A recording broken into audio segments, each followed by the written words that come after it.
When I forgot it, I said, I'm going to open this right after the 12th pick. And then we're waiting right there. Pat said, wait one more second. I looked at him right now. I knew he would wait. I knew Aaron Rodgers. Aaron Rodgers made my Hard Knocks. I knew that. The moment you pushed me from 12 to 13.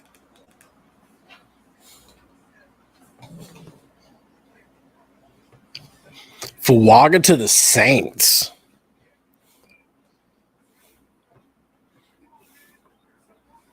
Man, I am so happy. I am so fucking happy. They're saying Brock Bowers to the Raiders.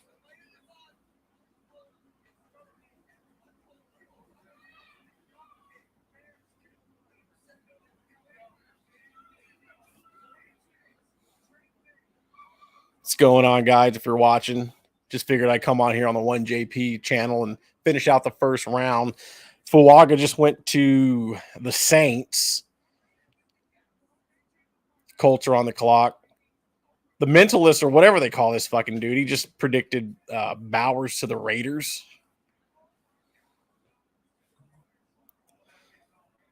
Also, if anybody wants to come on, talk a little Fashanu, you're more than welcome to. There's the link.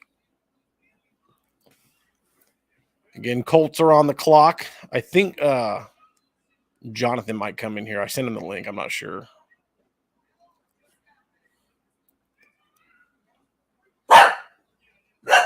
Maverick's excited too. He wanted offensive lineman just like his daddy did. We got it. Hey, there's our guy right there.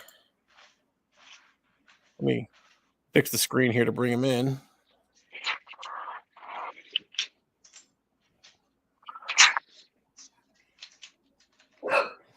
What's going on, Randy? How are you? Going on, brother? Just thought Not doing much. I'm looking outside to go get something to eat real quick. Right on. How you feeling about that pick, though, man? I think it went off. I think that worked. Can you hear me? Oh, yeah. How you feeling, brother? How you feeling about that pick? How are we feeling so far? Oh, I'm loving it. Like I said before, I'm a little confused.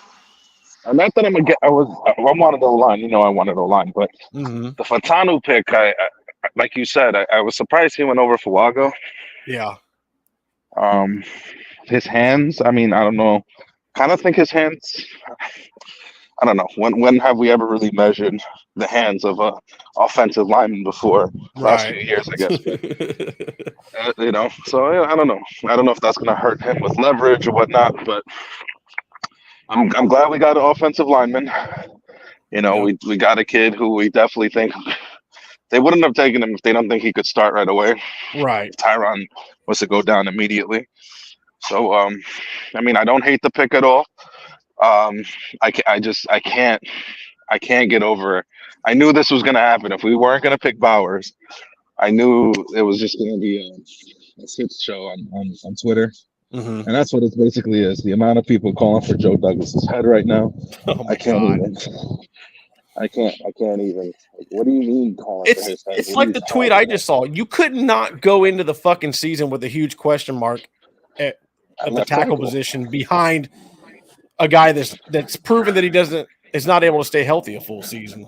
And Aaron Rodgers made a great point. Like, you don't even got to throw him into the fire at tackle right away. You could throw him in some packages and get his feet wet. Sticking him at guard this year. Yeah. Just to get him some playing time. Does he have that versatility? I mean, I would hope so. All right, my turn up. It's real right now. Give me a second. So again, Fuaga to the Saints. That's a good pick for the Saints. They need some offensive linemen. I'm curious where the Colts go here. Again, the guy on the Pat McAfee show, the feed that I'm watching, he just oh wow. Okay, so the Colts go edge. Latu. They didn't take Bowers? No, Colts go Latu. I guess that's how you say his name. Edge rusher.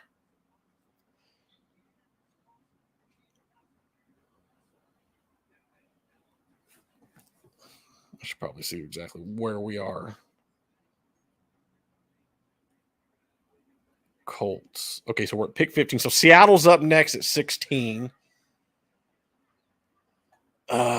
Seattle. This would be a good pick to bring in my buddy Todd.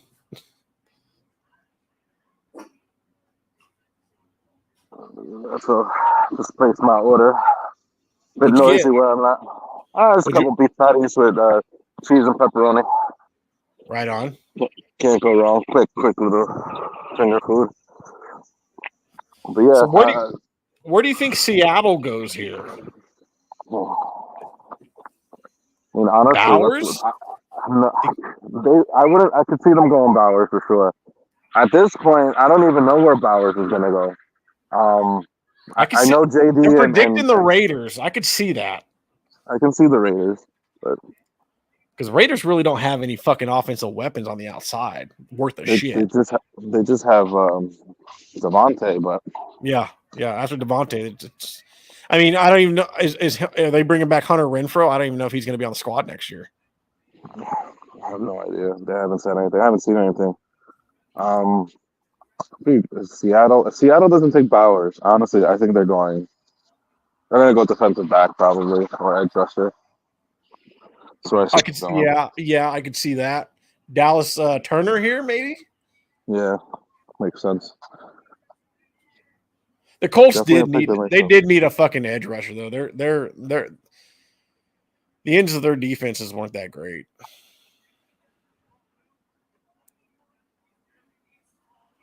And they got quarterbacks they got to get to in that fucking division, dude.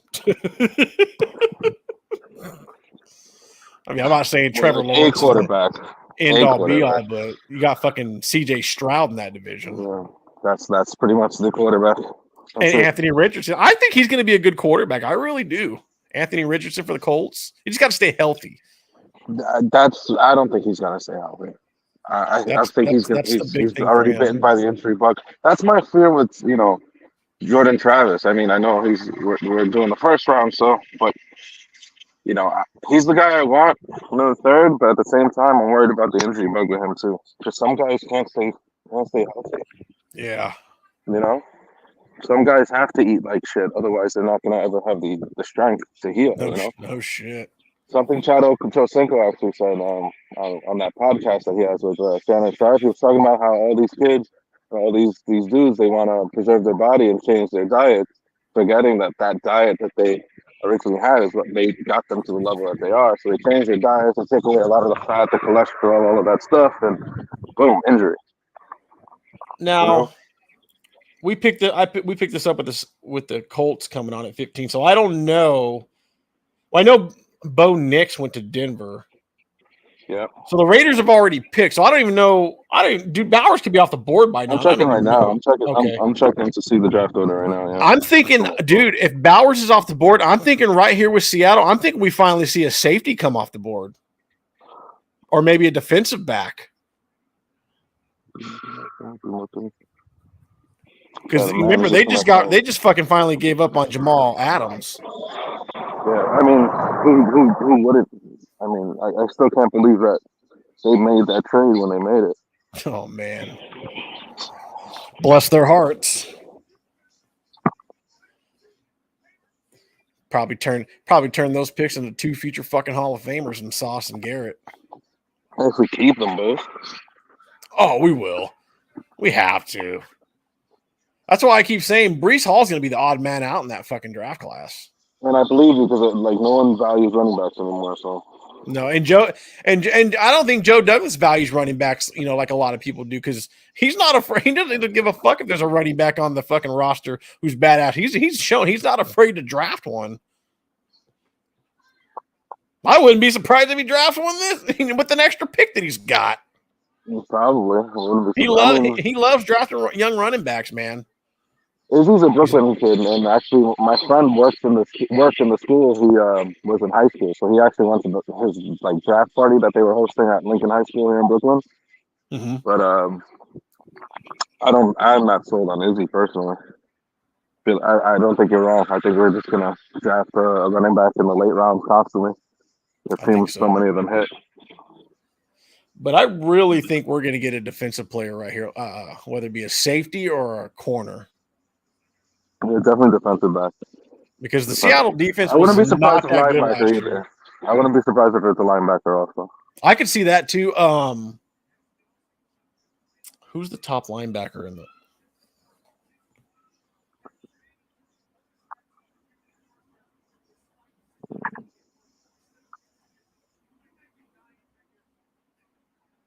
Here we go. Just muting myself. A lot of noise in this pizzeria.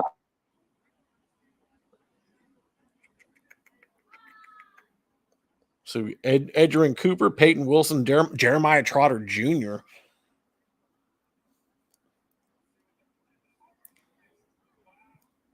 Trotter Jr. and Cedric Gray are probably, in my opinion, the two best linebackers in this draft.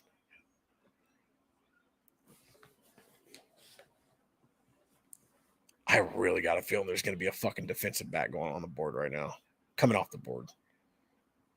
That just seems like a Seattle pick right now. I'm actually really surprised that the commentary by Belichick is so good. But they barely talked about the Jets and the Jets pick. Yeah.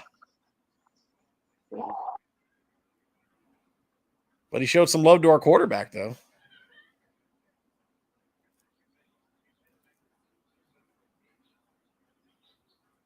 You think he's done, dude? You think he's done in the NFL? I mean, if that report is true, he might be. Why else would he be on Pat McAfee's show right now? I don't know. I got this strange feeling there's going to be a team next year that's going to be like, you know, let's give old Bill a shot.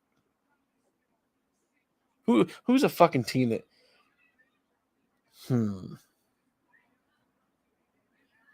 Buffalo, maybe, if fucking Sean McDermott can't get it done. I think it'd be the Giants. He might just be waiting for the Giants gig. Oh, that's a good destination. He's a former Giant himself under the Parcells days. You're fucking right. That's a good call, JD. Who the fuck is Chris Ballard? Oh, the GM of the Colts. God, that guy looks like he's fucking.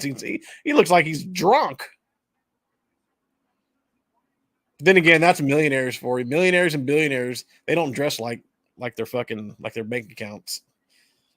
That would be me though, dude. If I was fucking rich, you wouldn't know I was rich. I'd look like a homeless dude. I'd still be shopping in the same department store, yeah.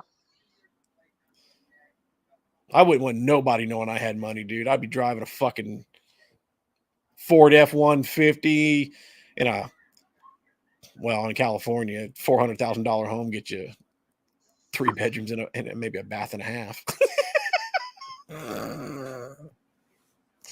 Yeah, two bedrooms, 1 bath, $1 million in New York. It's fucking, oh, dude, $1 million here. $1 million for not including the $10,000 property taxes. That's insane, dude. Yeah, property taxes here are pretty fucked up too. That's what happens though when you live on states that live literally on the fucking coast, man. I'd say there's other reasons for that too, but keep my mouth shut. Oh no, we can both agree to that one.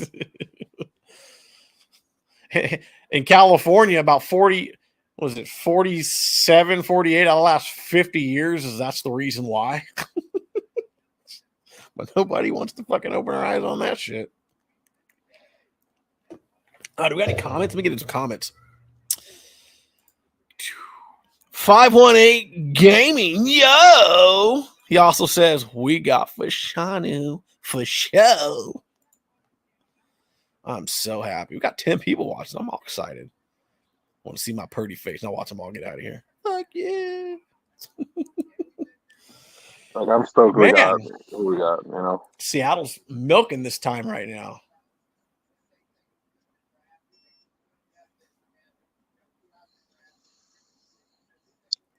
Hey, 518, if you're still on, who do you think Seattle picks right here? You think we got us a DB or a safety coming off the board? Be the first one.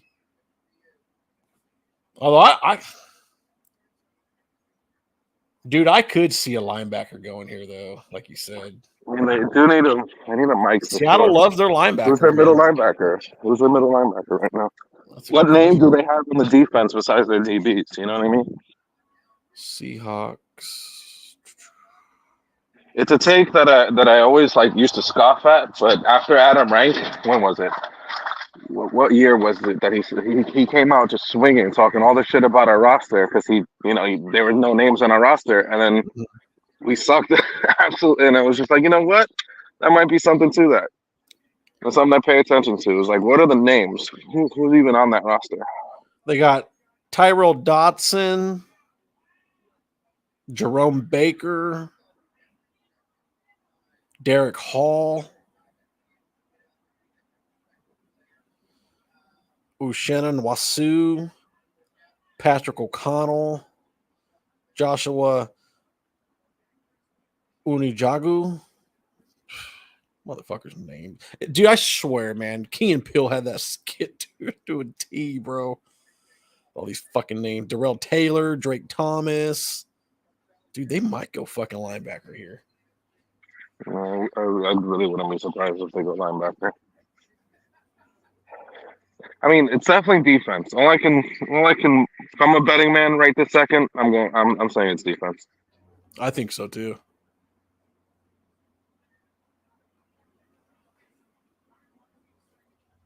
Hicks in. There we go. Oh, defensive tackle Byron Murphy. Defense. Yep. Yep. All right. So that takes us. So that brings us to the Jacksonville Jaguars. They just lost Calvin Ridley.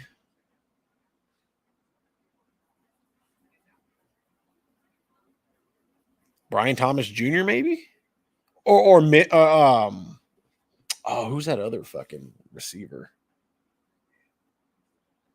Because there's still, I believe there's still two receivers on the board.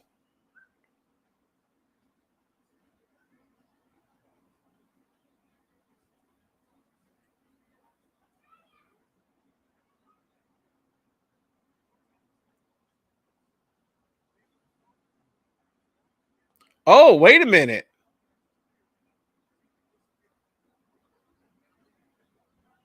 Wait, was there a trade we didn't see? They're saying Vikings are on the clock now. At 11 and 23, no? Oh, did they have two? They did have two. Oh, okay. But I didn't think this early. Yeah, Brock Bowers was drafted by the Raiders.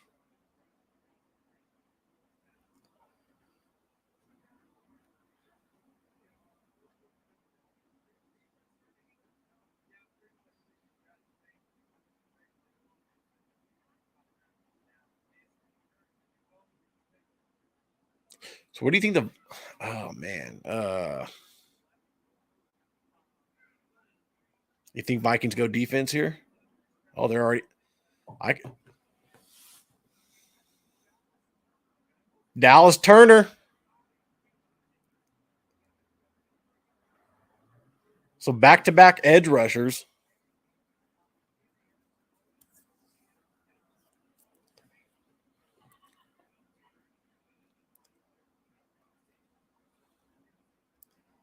Again, if anybody wants to hop on the stream with us, there's the link.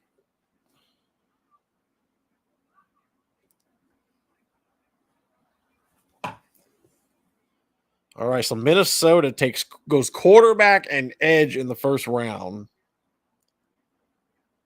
The Bengals are now on the clock.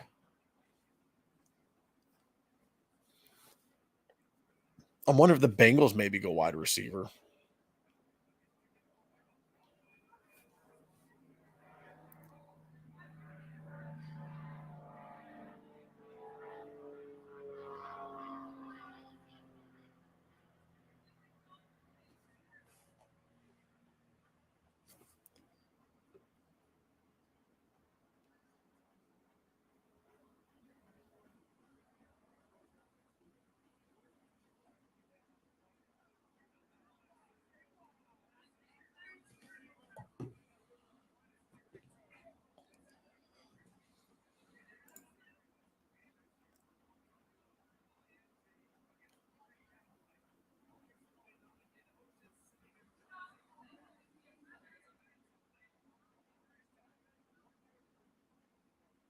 Yep, and the Bengals are now on the clock. I could see him going like Brian Thomas Jr. here.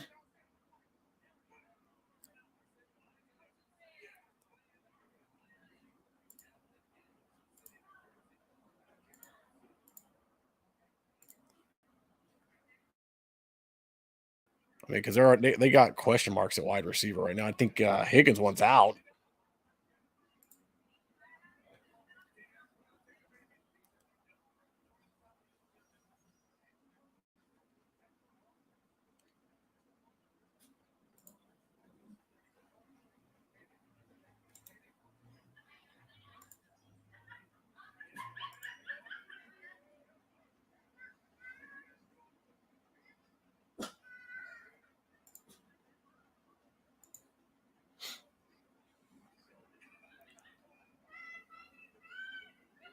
I got a feeling the Bengals are going to go receiver here.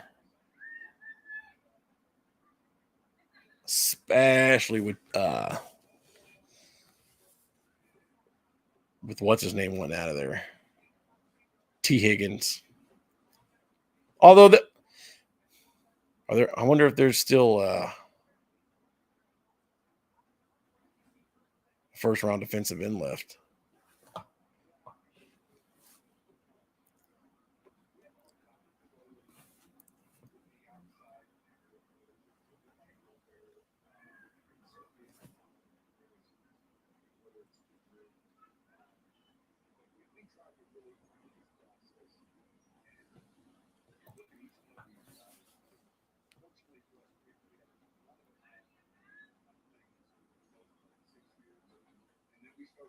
Wait, what the fuck did I say? Sean Payton, Super Bowl champ, Broncos head coach. Are they referring to a Super Bowl championship in New Orleans? That motherfucker ain't won shit in Denver.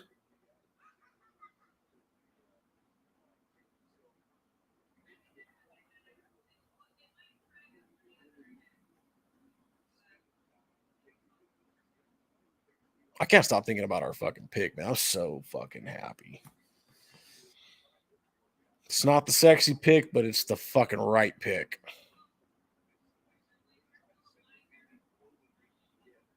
It's what general managers trying to build a real football program. That's the kind of pick you make in a year like this year.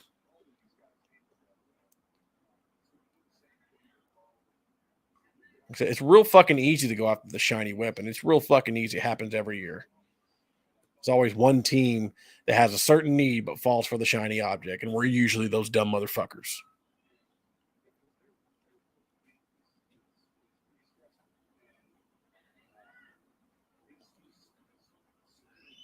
These teams are really milking this fucking time.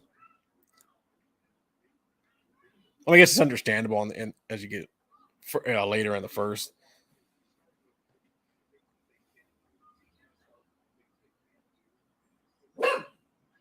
I hear you. I'm excited too. What about you, puppy? You excited? For Shanu!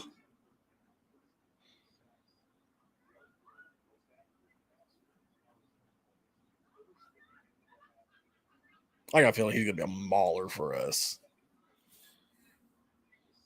But it's like John said, man. All the talk about small hands. Like, I'm gonna be real with you. It's the first time if ever I've heard talk about an offensive lineman's hands.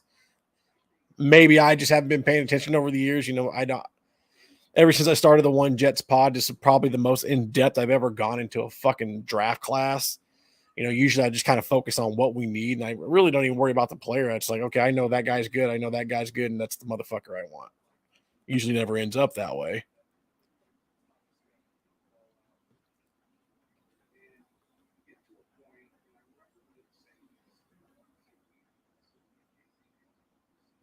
But this is the absolute direction we had to go.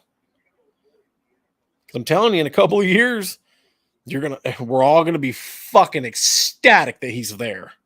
I promise you. We're gonna be fucking happy, dude. Finally, one of the key spots on the offensive line we don't have to worry about for a while if this guy pans out. We don't have to worry about going out, getting a fucking another old dude from another fucking team, again, to be a stopgap to the next old fart stopgap.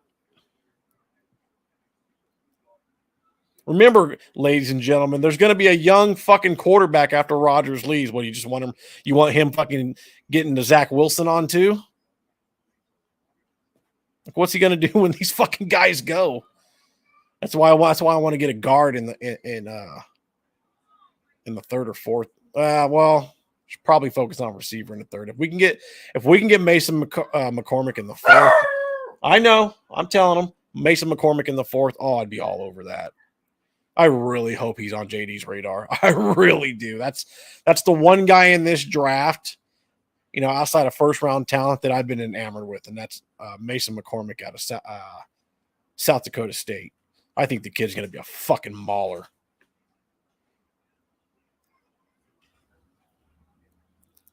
Got us a comment on here. Jed for Prez says, I'm in the lobby, LOL, I crashed.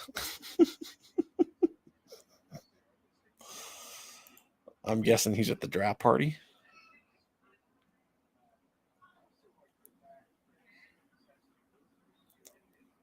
Jed for Prez. No, it's JD. Oh, it's you. Dude, I thought you were just behind the scenes just because you were eating, bro. No, I crashed. You probably let me the fuck out. I'm sitting there just talking away. Where do you think the Bengals go, bro? Do you think it's a receiver here with the T. Higgins bullshit? I don't know. If they do go receiver, there's no one of that caliber, and Well, they're no. definitely Hell closing no. the door on that relationship. I know they're trying to fix it. Personally, I think it's another defense. You think they maybe go linebacker here? Defense. Linebacker, defensive back. Oh, defensive back, yeah. Definitely defensive back. I mean, they did. It says right there they did sign a couple of safeties, but they could probably use a corner.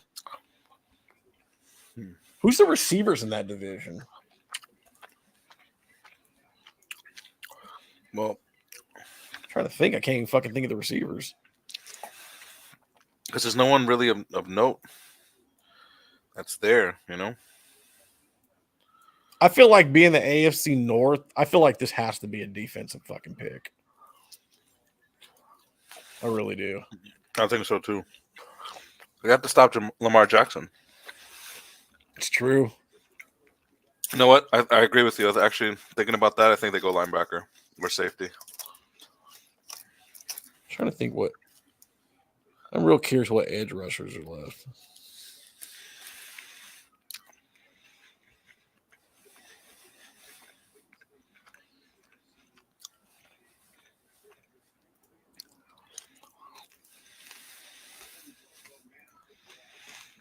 I hope I'm not eating too loudly on stream. Let me mute a little bit. Oh, you're good. I mean, you're in my ear anyway. I'm hearing like this mic, and this mic picks up fucking everything, so I can hear the people cross the fucking corner. I'm pretty sure the lady next door is getting her fucking shit pounded right now. Oh, Lou for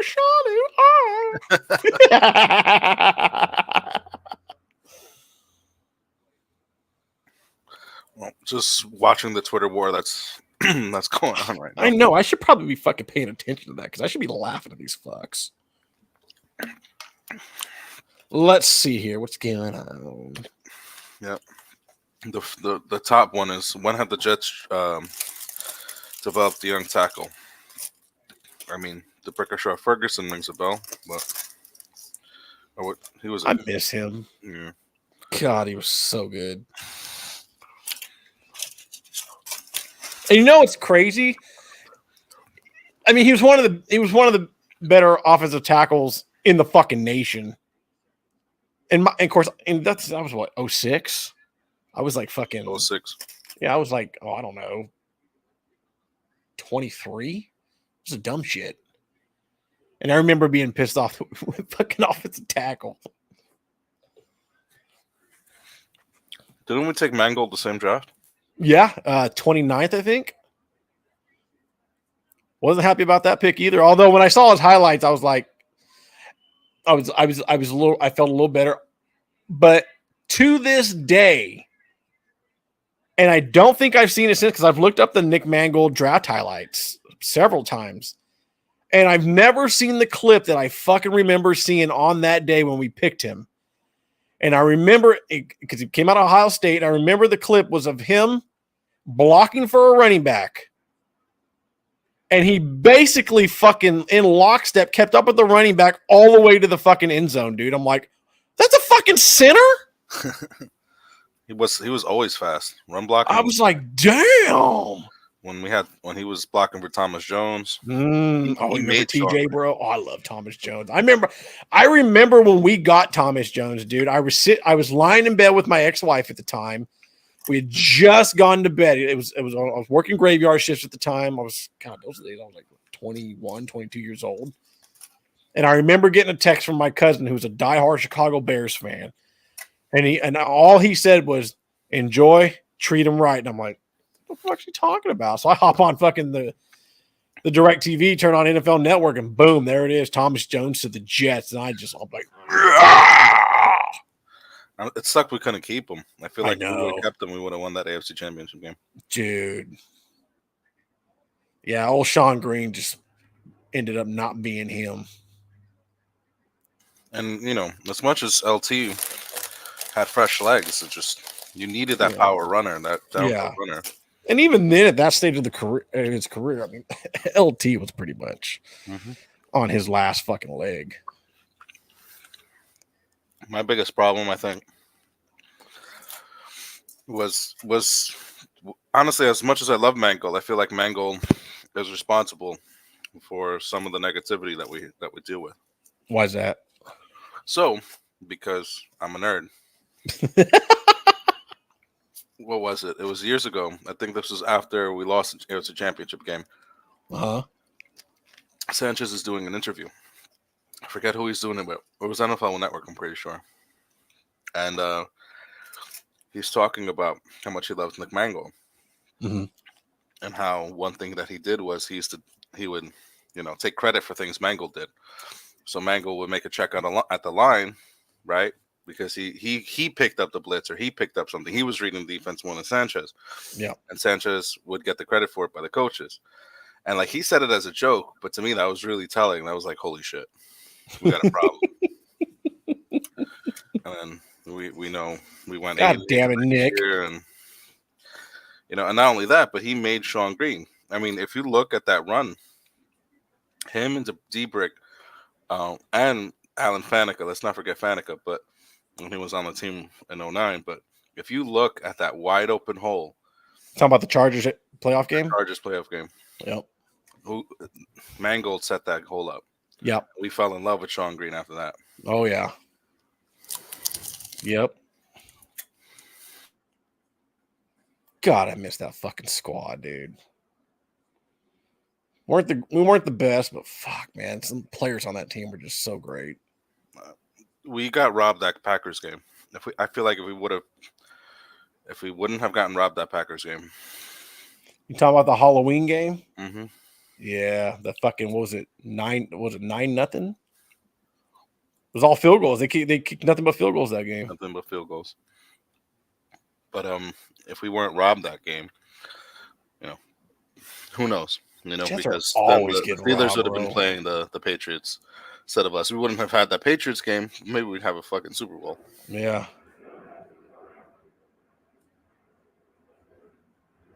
Yeah, that beating the Patriots in the fucking playoff, that's probably my peak Jet fandom so far until we win a Super Bowl. And something I learned from just 2 years before, where my team, so I was a swimmer, my team went undefeated and we're in the city championship game. And like pretty much we had the air victory just was already washed. We were talking about doing other sports for the rest of the season, what we were going to do after the swim season was over. Like our minds weren't on the final game. Like and I feel like after the Patriots game, that's how they were. That's a good point. That's a So I good point. actually hate that game a little bit more. I watch the highlights and it makes me feel, nostalgic, but I don't know. I'm not as happy about that win or the fact that You we even could had be a right because I've noticed that with the Jets, man. After they have a really huge emotional win, the next week seems to always be a fucking letdown. It's like you guys can't have an emotional win like that and then show back up and fucking just get the job done again. Like, no, it's always got to be a fucking letdown the very next week. Like you blew your load last week and you're just taking a break this week. You're just tired, yeah. Fuck. One thing. So I've won a few championships as a coach in about 3 different sports: football, basketball, and soccer. And I actually my son's soccer team this past fall, we won a championship. And little kids, it's nothing too competitive, but one thing he had mentioned to me is that he was really happy when we won, but he hated it. He hated the whole journey. The whole journey wasn't fun. They never got a chance to enjoy it, and I wouldn't let them. Like I made it like it was no big deal, because the moment that they celebrated, I was afraid that that's it. They were gonna gas themselves out. They already won something in their mind. They're not gonna try to win the next thing. Right, like they'd already arrived when it the journey wasn't done yet. I've done that with my basketball teams. I did that with the teams that I've won championships. They loved it at the end, but they hated the journey. Threatening to quit because I would every time we'd win, I made them go harder. That's just the way it is, man. Especially they want to get to the professional level. You really don't get a chance to enjoy it at that level. No, I mean, you maybe get to a chance to enjoy it your last final years when you're writing your last contract and it's fully guaranteed or mostly guaranteed. It's like they say, man. You really get to enjoy it when the season's done. If you actually win the whole fucking thing, but it's a constant grind. I mean, you have to constantly get ready for the next week. I mean, it's like you said. I mean, if you constantly are focused on the week before, you're never going to be ready for the next week. Never going to be ready because your mind's always going to be elsewhere. And I called it. I knew Patrick Mahomes was going to be Patrick Mahomes. Yeah. One thing, years ago, I had this kid. I was working as a teaching assistant, so I was assigned to this one kid who was a troublemaker. He was a Chiefs fan, and he was like, "I don't know, Diaz. I don't know if the Chiefs are ever going to be good because they were mediocre at best, even with Alex Smith." I said, "Nah, man, you just drafted Mahomes. Watch, you're going to be great." Yep. I wanted Mahomes so bad. We drafted Adams. Thank you, McCagnon. Mm-hmm. Are any of his pick? Well, I know one just fucking retired. I think he was the only one left. Somebody was arguing with us on Twitter, trying to, or maybe not you and I, but a couple guys that I comment a lot with on Twitter. I always see them in the same threads that I'm commenting on. Somebody was trying to convince us that McCagnon's picks weren't that bad because maybe 12, like a few of them were still starters on other teams and all this other shit, and trying to make an excuse to how McCagnon was somehow almost better than JD, which I don't recall those motherfuckers leaving and starting elsewhere. I mean, it's not hard to fathom that guys may not have been as good as pick as where they were picked, but it's not it doesn't surprise that some guys stick around and have long careers or decent careers. It's fucking like second and third string dudes. But none of McCagnon's picks, none of his first round picks, none of his second round picks, none of his third round picks. And you know what's fucking shitty about the whole McCagnon and Todd Bowles era, dude? Was that we fucking had like Hall of Fame guys come in and do the search for us. Like we did a whole fucking cast a wide net, dude, and did this whole interview process, and we still fucking ended up with McCagnon. And I had so much respect for Charlie Casserly before then. Right? And Ron Wolf too. I'm like thinking, okay, these guys kind of know what the fuck they're looking for. I mean, these guys have done the job. And then I saw it and I'm like, nah, maybe the game passed those fuckers up. It was clear that it was nepotism or something because McCagnon's was one of Casterly's like underlings. That's Where did McCagnon go after this? After that, he's nowhere. Even still in the. I was gonna say, is he even in the league? No, he relative obscurity. Took his millions and ran. Just 1 second. Trying to do a fucking show here. That was my best New York accent, by the way. And what kills me about it, man, what kills me about the whole thing, too, with McCagnon is how he structured his front office. There was no structure. Yeah, big time. He didn't allow anyone to give a negative opinion. What the fuck? So he wanted everyone to only give positive things, and if enough people said positive things about a prospect, that was the prospect they went with. That's the dumbest fucking thing I've ever heard. You could not. I read so many articles on it right after we fired him, that basically you couldn't. There was no back and forth. He didn't want to hear any negativity about a pick because he just couldn't handle it. You know what I mean? Or whatever. He was just such a soft manager. Not only of the team, but of just basically in every regard. He was just a bad manager, you know. Didn't like criticism. If they did go with the pick, or after he made the decision of the pick, he would announce it, basically let everyone know who they were.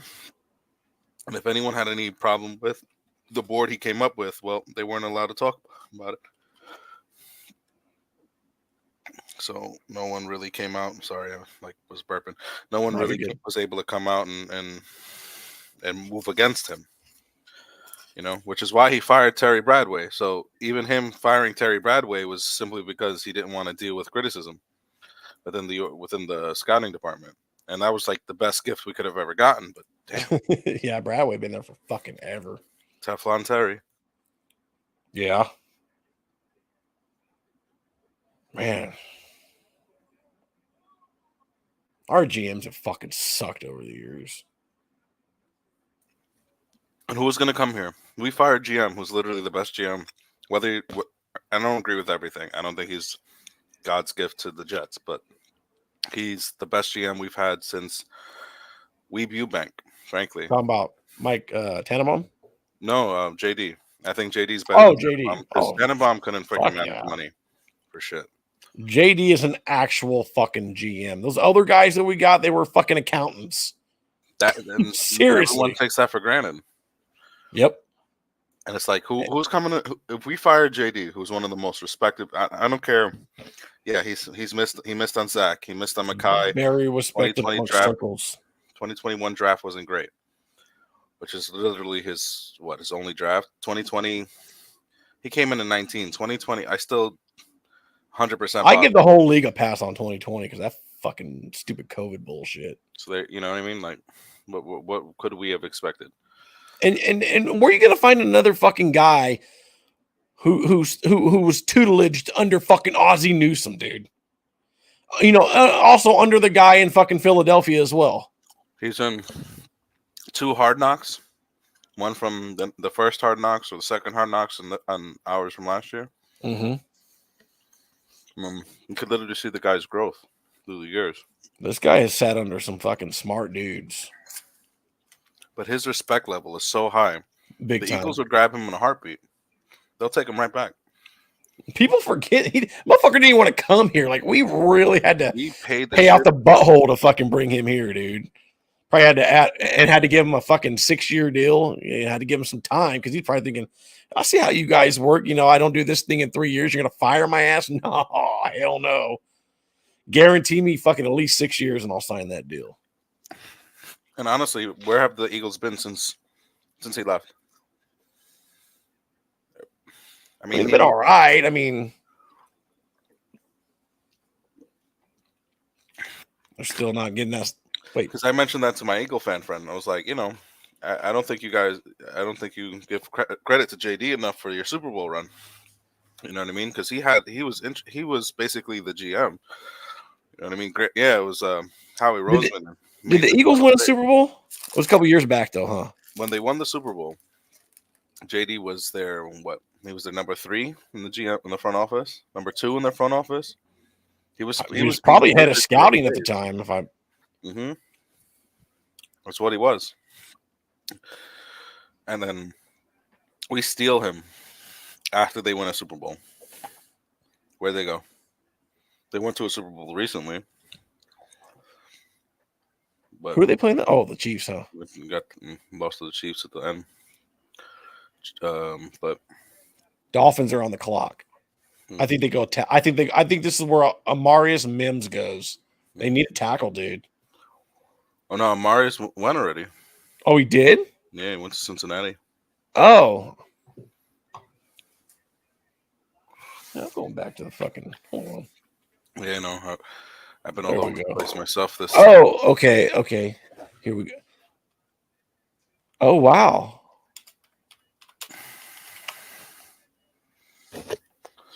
Mm-hmm. We're just trying to get with the picks that are already made.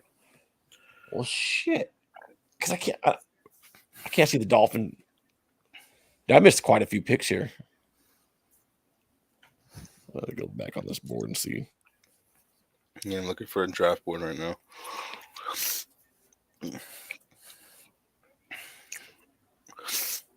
Because the PFF board was not updating fast enough.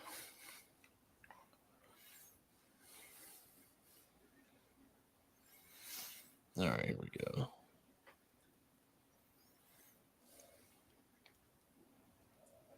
Oh, Jared Verse went to the Rams at 19.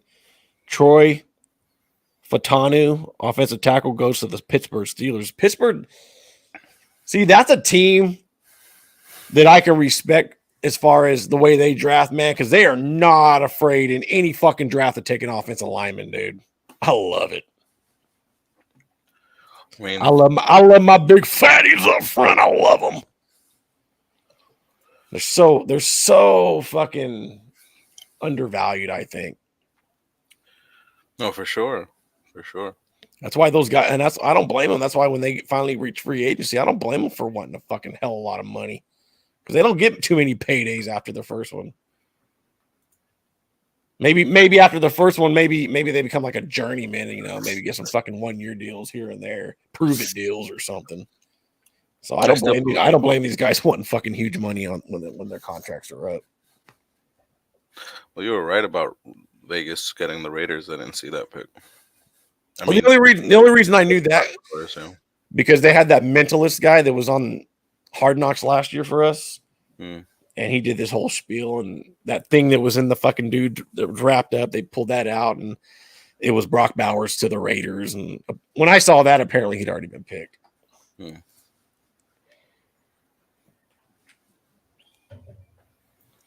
I am getting sick of fucking looking at Bill Belichick. Joe and Clark.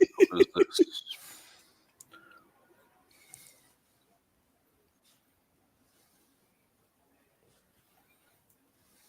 I'm really curious where the Dolphins go here.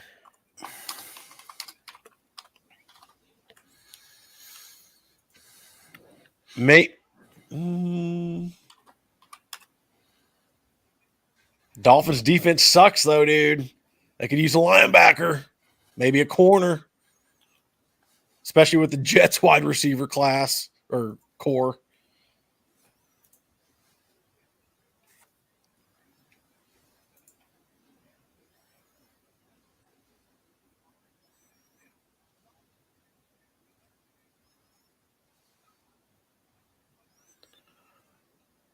No, like people are bugging. Dolphins are going to draft a quarterback right here. Oh my God. Imagine. I need one. Fuck Tua. I don't understand why anyone thinks Tua is it. Dude, Tua's trash. He can't get the ball past 40 yards. No. I don't know. I know our Super Bowl winning quarterback 50 fucking years ago was an Alabama quarterback. But, dude, honestly, what have Alabama quarterbacks done since then? I mean, I don't know too many that have fucking Richard Todd. Yeah. That's the only one I can think of that we've had. We try to replicate what. But he was also on that fucking 1970s. Wait, was he in the 70s or the 80s? The 70s, 70s. huh? Yeah, the Jets were trash in the 70s. Not that I know from experience. I wasn't fucking alive. But I've read stuff.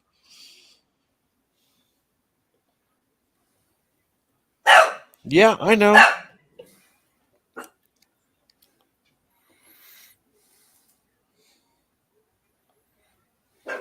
But thank you guys for being so loud. I appreciate that. You guys rock. Hold on.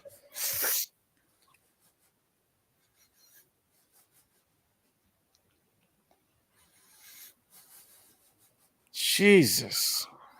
Yeah, I don't get the insanity. I'm checking out on Twitter like crazy, and it's just blatant insanity. Jet fans, man, we're an interesting bunch. We are an interesting bunch. Sack says, we went tackle and possibly not even the best tackle, but have to wrap my head around it, and the draft isn't over. Congratulations to those who called O-line. For me, I will root for a receiver to be drafted and get ready for the season. As for Bowers, I believe we will regret it. Yeah, I don't think we're going to regret it. I don't know about that. I mean, yeah, he was just his whole thread. Every thread he's posted so far has just been cancer. Not because of him, he's just complaining, but it's just everyone else in the comments that are just like, fire JD, fire, It's clear he's disappointed, but my God. Chop Robinson. Is that who they? Yep.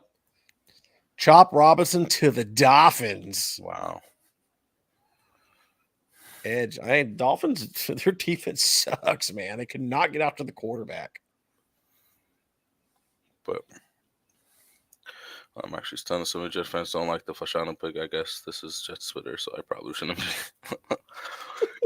Jet press is shocked. Oh, I love fucking Jermaine Johnson's tweet, dude, where he goes, I don't know if you can see this. It says D-line about to get better. Yeah, that's what I'm saying. So basically saying because we're gonna have a fucking offensive tackle, it's gonna be a baller. Maybe. But then, because that was the tweet where Garrett Wilson told him to shut up. Shut your mouth. Oh yeah, he did. He said, "Shut up, brah." All of a sudden, it was insider knowledge that the Jets' interest in Bowers was a smoke screen. Fucking told you. I told you guys. You did say it. You've been saying I it. told you Joe D wasn't going to sit here and fucking reveal his draft board. It's literally under lock and key and fucking surveillance fucking codes and shit. I'm pretty sure our fucking draft board is fucking live at the Smithsonian. We have 3 4s this year. 3 4s? We have 3 4s. So we did have 2. So we did have 2 coming into You're this. right. You're right. Fucking dope, dude. God. Oh, please, one of those. I'm not nerding out right now. I'm usually on top of this. I want a guard. One of those 4th round picks has to be a guard because I still want receiver in the 3rd round. He's going to trade up. He's going to trade up into the 2nd or to the 3rd. We definitely need playmakers. We do need playmakers. I get why everyone was so set on Bowers, but 2 4ths next year's 3rd for a 2nd this year. I could see it. I could see that. I could see 2 4ths for a 2nd. You think so? A low 2nd, or maybe all 3 4s. If it's in like 30. Who would you take in the 2nd? Would you go receiver, Ricky Pearsall? Go receiver. I think I'd go Ricky Pearsall out of Florida in the 2nd round. Because we still, I mean, as much as I wanted offensive line in the 1st round, I'm not going to disagree that we still need another pass catcher. Because Mike Williams is only going to be here for 1 year. And Alan Lazard, if he's not a fucking June 1st cut, is going to be a June 1st cut next year. I guarantee you that. Oh, for sure. But Rodgers isn't letting him go. And the thing is, I still think we get Bakhtiari. I would not be mad. I think we get Bakhtiari. I think we still get Bakhtiari. Because we could use another fucking swing tackle on the other end. But he's a left tackle only, though. I don't think he's got the right tackle of playing ability. That's true. Fashanu can do both. He's played both at some points. I'm pretty sure, unless I'm thinking Fuaga. Either way, man, we fucking sure up both of those ends. Solid depth. That's why I still want to get a guard, though. I mean, everyone's complaining, but think about it. For the first time ever in our history, one of our first round draft, well, second time, because I think Will McDonald counts as this, but for 2 drafts so far, our first round picks were able to become depth pieces Yep. that would be starters on other teams. And they basically did the same thing with McDonald that they did with fucking Johnson the first year. Yeah. They sat him. And Yeah. JJ came in and became a monster. Basically sat him for the most part of the season. I mean, they still got playing time, but I mean, they sat there and they learned. And now, and then look at fucking Jermaine in year 2. In year 3, the guy's going to be a fucking beast. Like I'm almost kind of scared to see what Jermaine Johnson's going to do in year 3. Hopefully we get that highlight in production because, I mean, we got Riddick, so I anticipate. Yeah. I do anticipate our sack numbers going up. Dude, our defense is going to be so nasty. I'm calling it top defense in the NFL next year. They better freaking Top carry 3 our for AFC sure. championship. Like, Top 3 for sure. I don't need Rodgers to be Rodgers. I need Rodgers to be better than fucking Sanchez was in the AFC Championship game. So dude, if we have a top 3 defense, we just need to be fucking middle of the pack on offense. It's top 15. Just be a top 15 offense with the top 3 defense, and there's no reason why you can't compete for the Super Bowl. I stand so hard for keeping Mike White last year, and I'm still standing for Mike White. I wanted to keep Mike. I was on a bunch of I was calling into a bunch of shows trying to, plead my case to all the content creators, and they're like, no, it's just because Jets, we don't see quarterback play good. Yeah, we don't ever see good quarterback play. No. But you fucking keep them. I was incredibly upset at Mike LaFleur. But this is my thing with reports. Like I stopped trusting, especially now with whoever's reporting everything now. I can't trust worth nothing because Mike LaFleur. If we look at 2022, Mm-hmm. he innovated. We innovated a play that other teams have copied at least twice. Do you know which play I'm talking about? So throw the hitch, and then the hitch throws it back. Does a back pass and then I don't even know what it is. But when I don't remember who was playing, but someone threw the hitch, and immediately the hitch ran 3 steps, turned around, chucked it to the other way, and I've seen that happen at least twice last year. Wow. I don't know.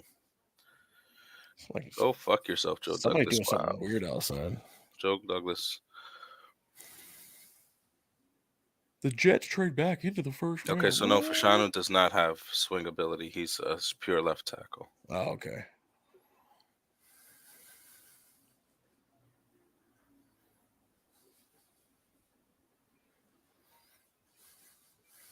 Could we see the Jacksonville Jaguars go receiver here? Wait, let me check the Jap tracker. They need defensive help too. Their offense wasn't so bad last year. Yeah, their defense is pretty shitty. Yeah, I would think Jacksonville would go like corner or something here. Jacksonville Jaguars pick comes from Minnesota through Cleveland through Houston. Oh wow, that pick made its rounds.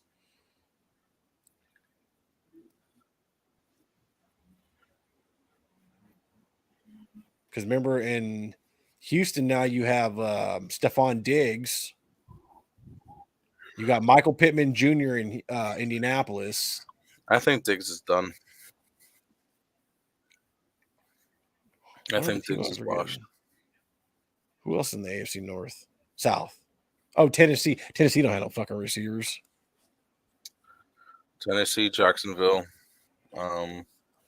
Jacksonville just lost Calvin Ridley, but I really feel like they might go corner here because There's Yeah, just that- not a first round wide receiver left on the board. Like with the amount of defense that's gone, there needs to be a run on defense, or everyone would be considered reaching. 23. That's why, like, this draft stuff is weird, man. This is I think this is the first year I really dove deep into trying to create a 32 round draft in my head. Way off. Might as well call me Mel Kiper, man. You know, Mr. Kiper. If Jimmy Clausen isn't a successful QB in the NFL, he's gonna quit and never quit. And who was that guy that kept saying that nails the draft, the mock drafts every year? He had us taking Bowers, the guy from that fucking morning show. Which morning show? Fuck. Peter Schrager. Yeah, him.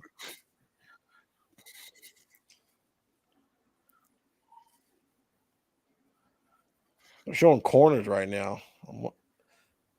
I got this strange feeling that's where Jackson's gonna go. Connie likes the pick. Connie Carberg likes the pick. Fashanu? Mm-hmm. Yeah. Just retweeted. Connie knows what's up. I mean, Former scout. She knows what's up. I say it all the time. I think she should be in the Hall of Fame for being Dude, the first female scout. NFL Hall of Fame, the Jets Hall of Fame, the fucking She does not Ring of Honor. I mean, even if she wasn't a good scout, you know, it's not even about merit at that point. Just No, it's groundbreaking of what she was doing at the time. There's no fucking teams hiring women back then like that. Jets have always been on the forefront of fucking doing shit like that, though. Mm-hmm.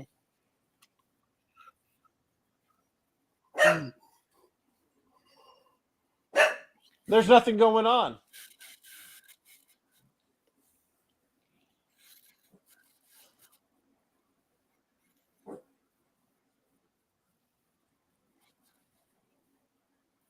I'm sorry. Is this guy on Pat McAfee? Is that a little boozy?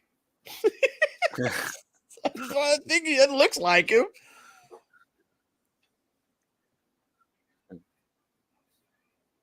They're all out there wearing suits. Fucking Pat's all denimed out. Well, one of them's the Patriot fans wearing a tux, I guess, because his idol is. Oh yeah, that's right. He's a Patriots fan. Douche. What a fruit sickle. With the mullet. Oh shit! I didn't even realize AJ Hawk was even sitting there. Good old pretty boy AJ Hawk.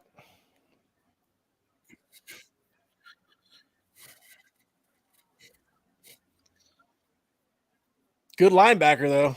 Mm-hmm. Come on, Jacksonville, Jesus.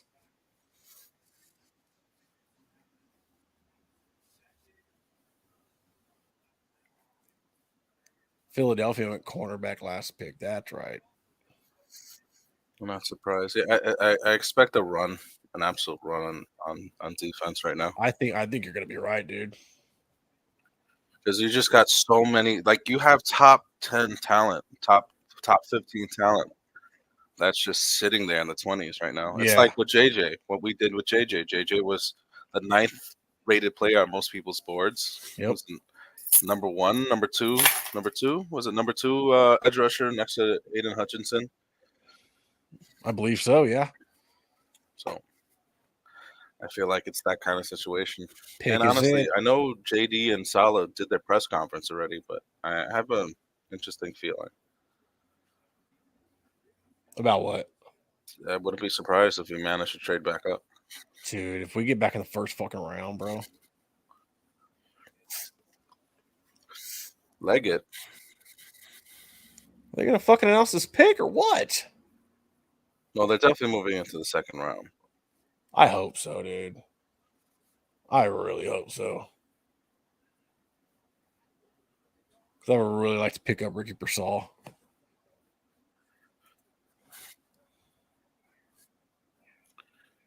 I just can't take the JD slander. It's making my eye twitch. It's fucking old already. Jeez. Apparently not.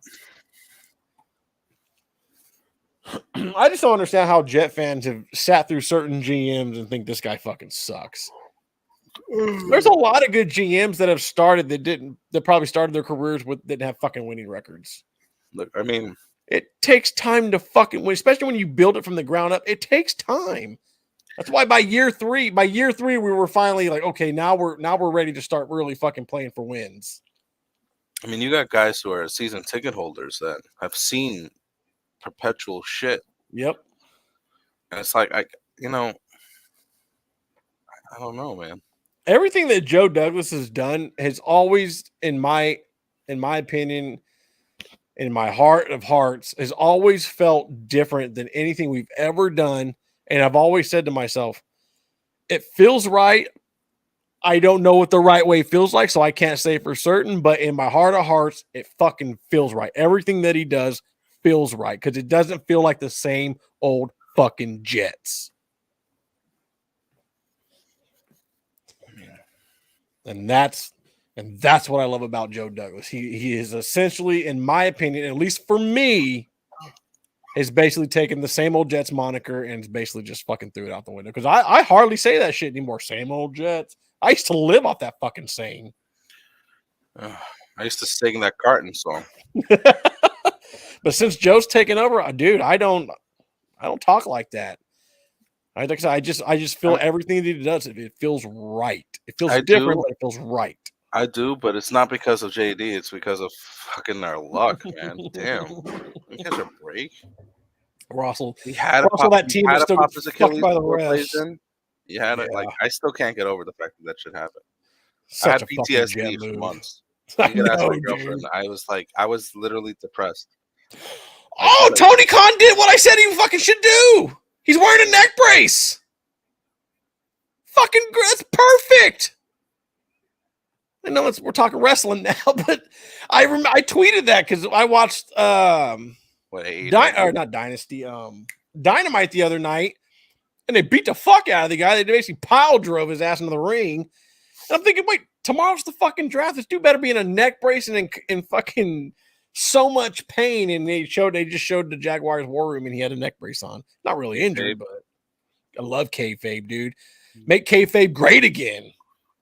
I miss that shit. So you're an AEW guy? Not really, no. I just watch it sometimes if there's nothing to do. Like I don't even watch full ass fucking WWE shows anymore. I'll watch the. Well, no, I mean, I just feel like everything's been done, and now no one can handle what wrestling was. You can't top the Attitude Era. They can't even go back and do a lot of that shit anymore. Safety reasons, all that stuff. That too. Best matches, top 3 matches for me. I mean, could you imagine a fucking wrestler nowadays walking in, and I'm talking Stone Cold Brian Pillman, into someone's head or someone's house waving a gun? Yeah. I'm like, no way that would happen today. Top 3 matches for me, like ever. It's got to be. Actually, that's hard. I don't even think I can. But these would be in my top 3, and I wouldn't be mad if they were in any order. But definitely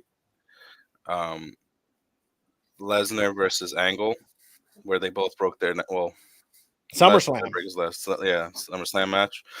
The shooting star press where he misses and freaking slams his head on the mat. I don't know how he doesn't break his neck, bro. Any normal fucking human being would have died. And you see when he breaks Angle's neck because he's concussed, so he holds on to Angle for too long after the F5, and that snaps Angle's neck. Yep. And then that's up there. Lesnar versus The Rock when The Rock gives Lesnar the belt. Oh yeah, he's going to Hollywood. Believe it or not, I don't even think the Stone Cold versus Rock ones are even that high for me. Even though they were all great and classic. It was a good rivalry. I mean, I wouldn't.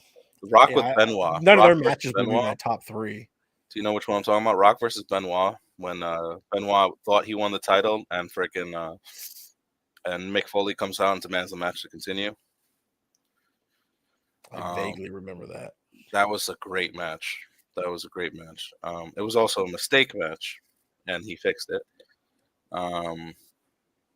But yeah, and then freaking Mankind versus The Undertaker. Hell in a Cell. Yeah, And then fucking Shane O'Mac versus Kurt Angle when he throws him through the glass. Mm. So, yeah, I was big back then. I stopped. My son watches wrestling every now and then. I mean, we try to get into AEW, but AEW, the ring sounds like the WCW ring, and I hate it. I hate it. That fake ring. It just sounds so fake. Sound like I got a microphone, live mic underneath. Yeah, something's So just wrong with it. WCW had a terrible ring. It sounded like I don't even know how to describe it. The hit every time WWE wrestler or WWF wrestler at the time hits the mat just has the right kind of sound. You know, it sounds like it's an impact, and not just like, oh, they're bouncing on particle board. And I see AEW doing what WCW did. I feel like that's what AEW does. I feel like it tries to mimic itself after WCW. But WCW failed. Yeah. ECW failed just because it was the third one. They did things right. It was just they were the third one. They were And ECW from the get-go never had any fucking money. I mean, Vince McMahon had to prop him up for a couple of years. Yeah, and then he just outright bought them. But WCW, the mid-card guys never worked with the top card guys. It was basically the NWO show. Yeah, and like AEW is doing that right now too. Because I've tried to watch it with my son, and I can't get into WWE. I just can't get into this new era of WWE. Even though like it just, I don't know. I can't. Not even because I'm an adult now. I appreciate it for entertainment for what it is, for show. But even my son, I mean, there's no one he really cares about in the WWE. He wishes he could have. We watched a lot of old matches. He loved it, and so he'd rather watch an old match with me. They just don't create stars like they used to. No, because there's no one with that star power. Well, and you know what I think a lot of it is? And if you really notice, like major stars went away when the territories went away. Because that's where everybody honed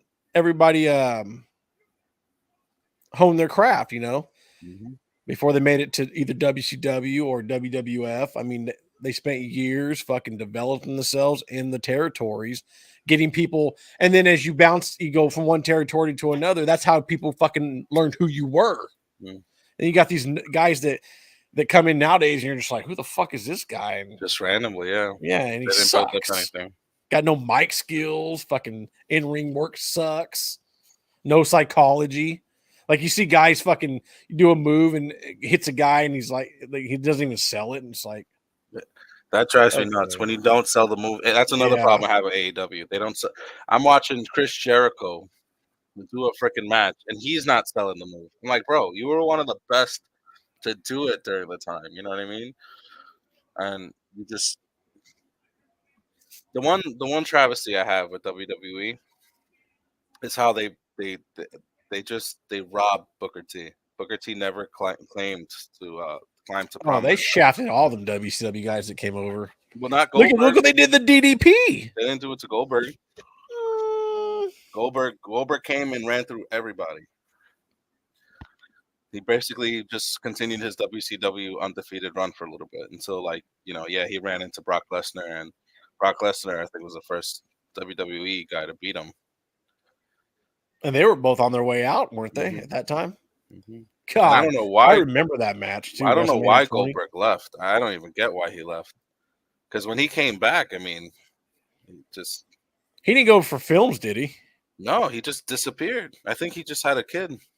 That's basically that's probably what it was. He wanted to just be a dad. He had the money for it. But then he came back all sad because he's still ripped, but he doesn't have that roid strength anymore, and could pick up Big Show and hold him there for like 5 seconds. Man, old school. Prime peak physical condition. Fucking Goldberg in WCW, kid was a specimen, dude. But who can do that? But Braun Strowman before he passed away. Braun Strowman was he the one who passed away?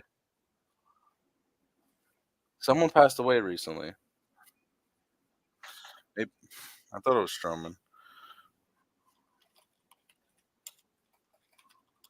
Who passed away recently? Uh, Oh, Bray Wyatt. Bray Wyatt. There you Bray go. Wyatt, yeah. The Wyatt crew was like that. That had some, but it's just like when you have guys like Kane, you know what I mean. When you have like situations like that, Yeah. I remember Kane's run. I Dude, love. Kane was probably a little stuck love around a little too long. it He got, was good, but toward the end of his career, it's like, dude, well, when just they took his mask off, oh, that killed the character. that's when it that's when Yeah. it was just like you got to be somebody else now. And then even then, like the whole revealing of the mask, like I get the whole look, but it kind of fell flat for me. Seeing half the fucking hair and he had paint all over his face. I'm like, oh wait, so he's not actually burned. Like, not that I thought he was actually fucking burned, but I was like, you couldn't have done something a little better. Yeah, You couldn't have like a makeup job or something. yeah, like you could have put that. What is that? That cream that causes your face to Yeah. wrinkle up. So I guess then basically they had to take the story to, oh, there were psychological fucking scars. Oh, okay. Yeah, Whatever. But see, a lot of people, I would blow people's mind until they actually saw the documentary. I wouldn't say it was well, it might have been a documentary on Kane.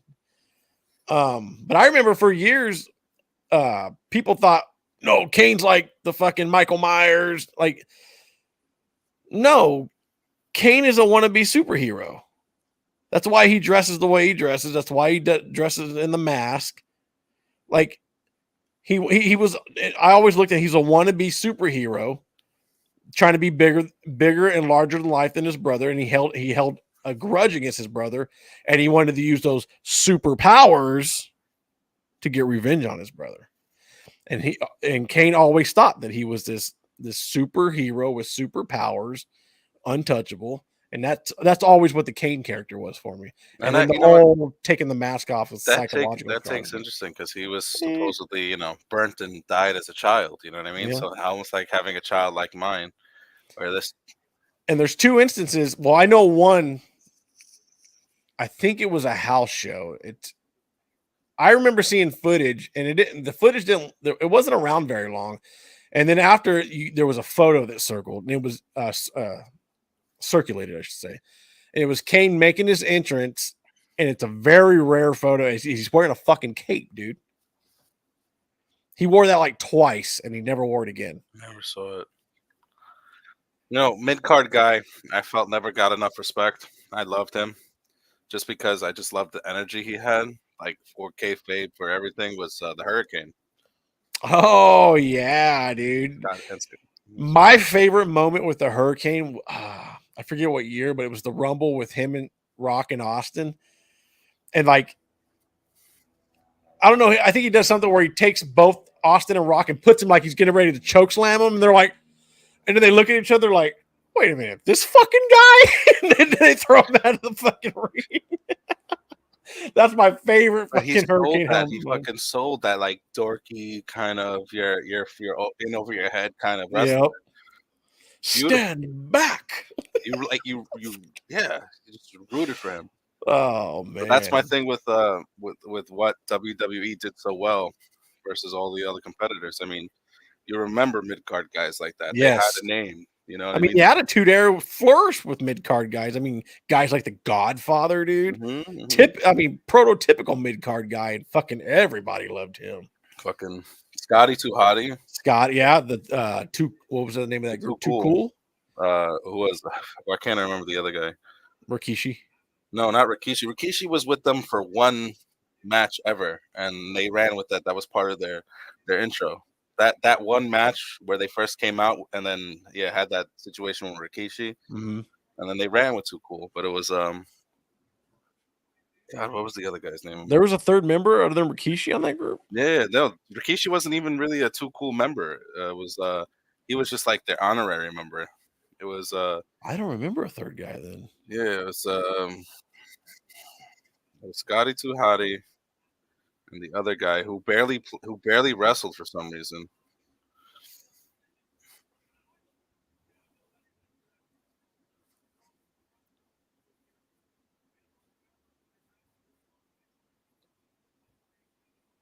Oh, Grandmaster Sexy.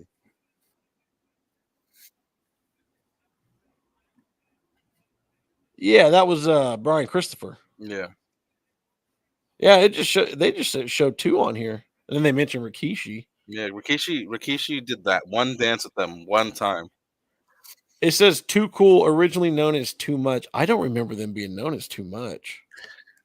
They start one or two matches in tag team. I don't even remember. Like I remember Brian Christopher would wear the even when he solo wrestled, like he would have that leopard print like fucking vest or whatever, and I think it said Too Much on the back. Yeah. You remember that laugh? Or how he did it?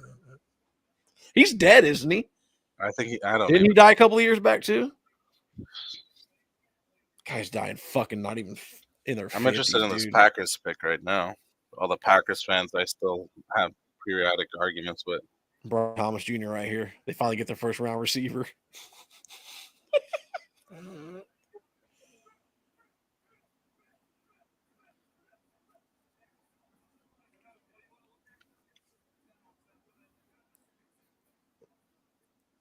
Yo, I'm not gonna lie, Belichick is fucking killing this. I can't even hear him. I got this shit like turned down. I wish I He could is hear it. absolutely killing it. I just don't want to get the channel flagged. I've never seen Belichick with so much personality in my life. Yeah, I think for some coaches, I think just once they get out of having to deal with all the fucking bullshit and the day-to-day grind and finally get an opportunity just to be themselves. I think a lot of guys are like that. I still think he's a curmudgeon somewhat behind the scenes though. Didn't they say he doesn't drink coffee? Or was that somebody else? I feel like there was a tweet a couple, like was it last week or something, that says Belichick doesn't drink coffee or has never drank coffee in his life. I'm like, no wonder the motherfucker's an asshole.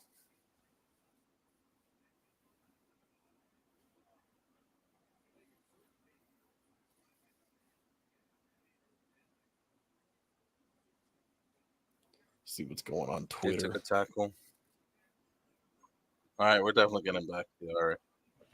They just picked a tackle, Green Bay. Did they really? Yep. What tackle was left? I mean, first round anyway.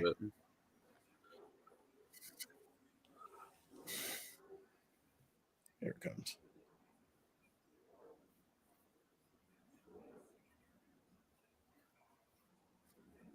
Okay.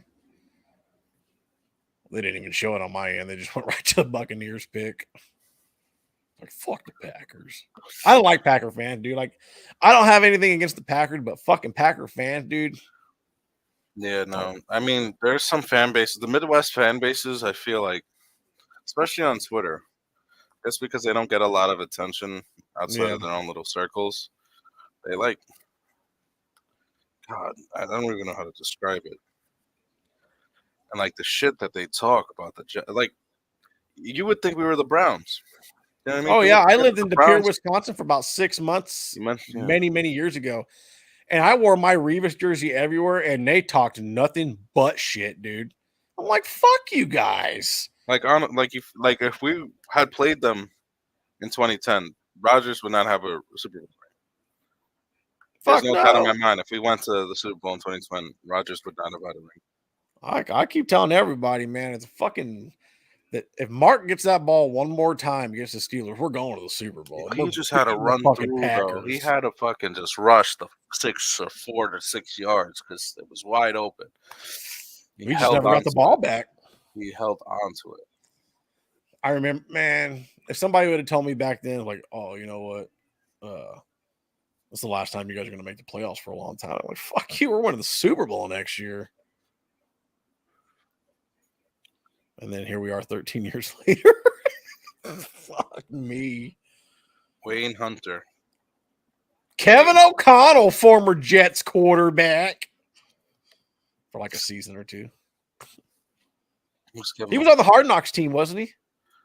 Kevin O'Connell? No. Yeah. He was not when Sanchez was here? No, that was the Hard Knocks quarterbacks was another was Ghost of Mark Brunell and Kellen Clemens. Kellen Clemens, that's right. Like, and I remember him O'Connell wasn't on there for like at least an episode for like getting cut. I could have swore he was.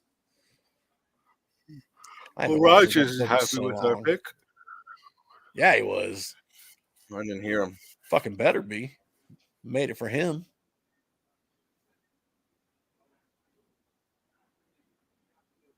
Where do you think the Bucks go here? See, they extended Baker. They extended Mike Evans. I don't know. I'm honestly completely at a loss right now.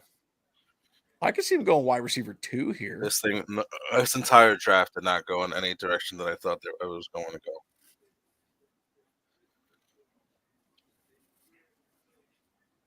Could see a corner going here. Like they're guys I thought were freaking second round picks that are going in the first right now, you know? Yeah. Jordan Morgan, second round pick in my opinion. Hey, look, Brock Bowers went to the Raiders? Yeah. I didn't know that. I told you. I said that. I'm just kidding. I'm just rubbing it in case there's any Bauer sexuals watching. Hey, are there any Bauer sexuals watching? Leave me a comment. Don't be scared. I won't be mean, I promise. I might snicker a little bit, but that's it. Kevin O'Connell. So many people are pissed, though. It's just like I can't get over how many people are like foaming at the mouth about Bowers. I mean, I would have not liked the pick, man, but I don't think I'd have been fucking too upset over it.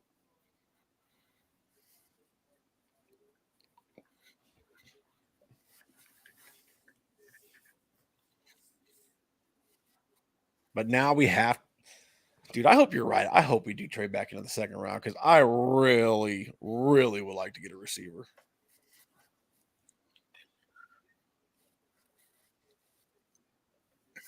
Could you see us going safety in this draft? No. No safety? I don't think so. I think we're set at safety, to be honest with you. I think Ashton's going to get more playing time this year. You know what I think is actually going to happen? I think Chuck Clark is going to fucking come back into form and be a decent player for us. I think we extend him. I think we give him like a 2 or 3 year deal at the end of the season. Because he's still young enough, dude. He just and this was literally the first fucking season he's missed since being in the league. And that was a freak accident in training camp. So I think he's gonna be a decent player for us. And he's got Ulbrich coaching him, so. And Ulbrich, I fucking trust.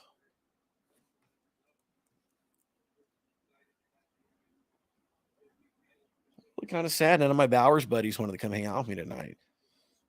I knew you guys fucking hated me. Fucking liars. I'm still shocked that I am shocked by the pick. I was not expecting Fashanu at all. I am too. I thought if we were going to go that route, I thought it was going to be Fuaga. I'm telling you, the Jets smoke screened the fuck out of everybody, dude. Because a lot of people really thought we were going pass catcher. You think JD gets extended no matter what? I do. Yeah, even if we're if we don't make the playoffs, I think Woody understands what he has in him. I think if anybody's gonna be the fall guy, it'll be Saleh. It's just the easier route to go. You don't want to have to fucking be refunneling your fucking front office all over again. I'm pretty sure Woody doesn't want to do that again. But I just don't. Unless this team can't stay healthy, I don't see any scenario where the Jets aren't a postseason team. Just I can't wrap my fucking mind around it. Outside of as long as they're healthy, there's no scenario where I can't wrap my head around them not being a playoff team. I'm telling you right now, if they're healthy, they're the fucking AFC East champs. I mean, if we're healthy, we were supposed to go to the Super Bowl last year if we were healthy. And I really thought we would. So everybody thought we were a Super Bowl contender if we didn't stay healthy last year, and we're better now. Way better. Like it's not even close how much better we are this year, especially up front. Now you go out and get Bakhtiari, and the fucking depth is already leaps and bounds better.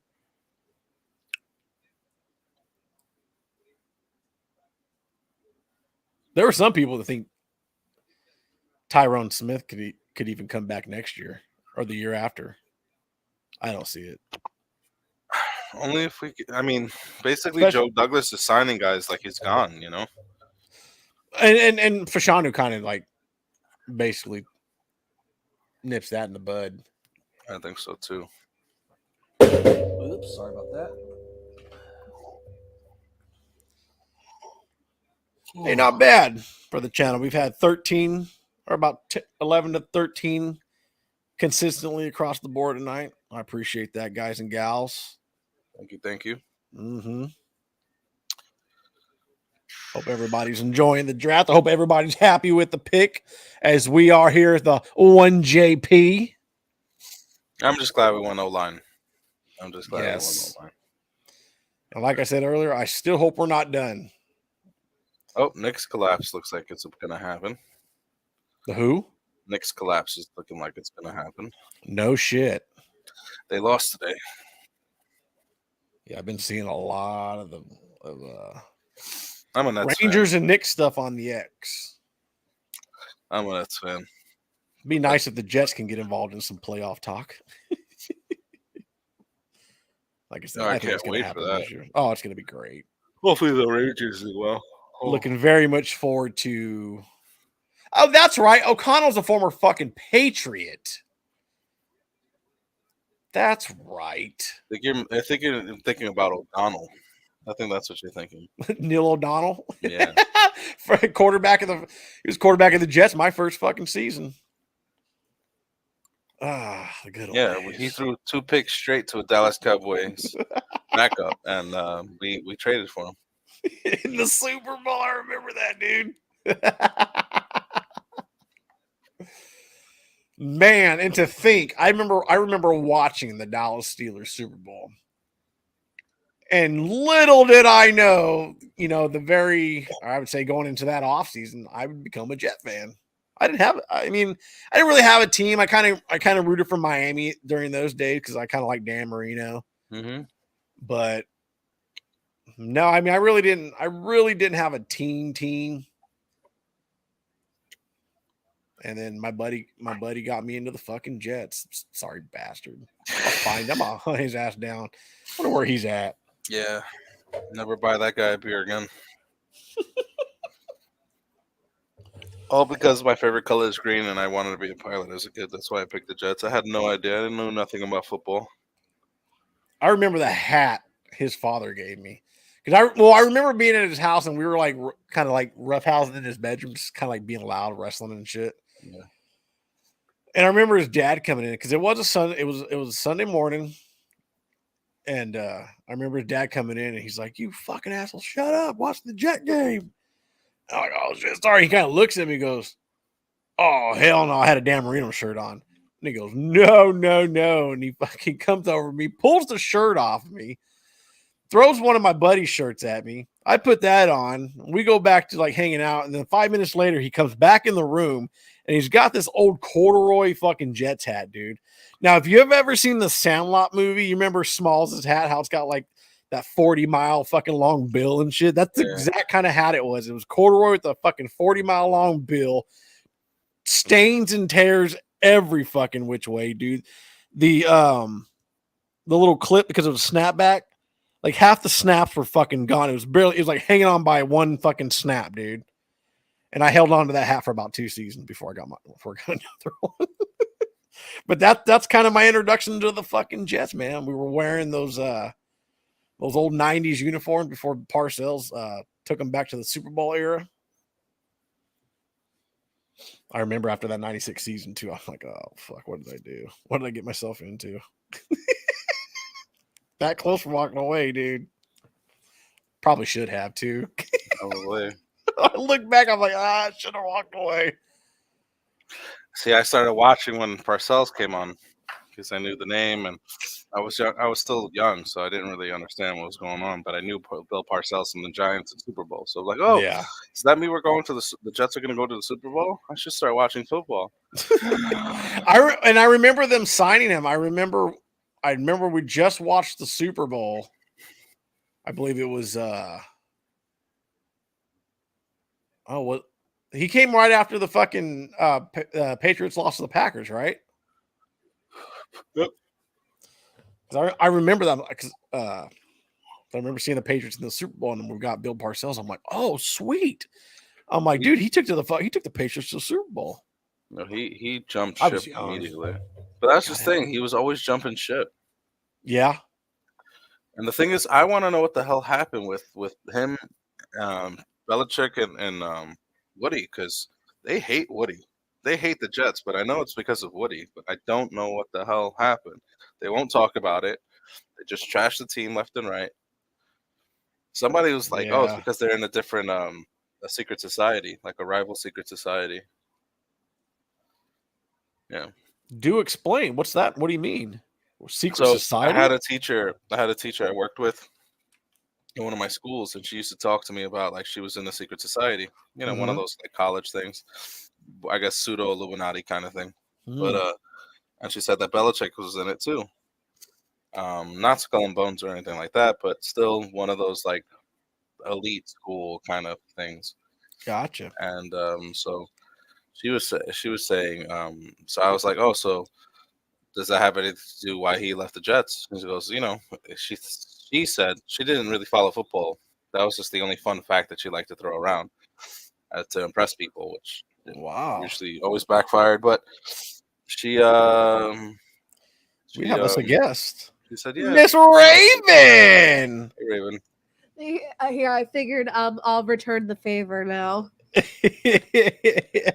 just decided to come on and then watch the end of the first round. Yeah.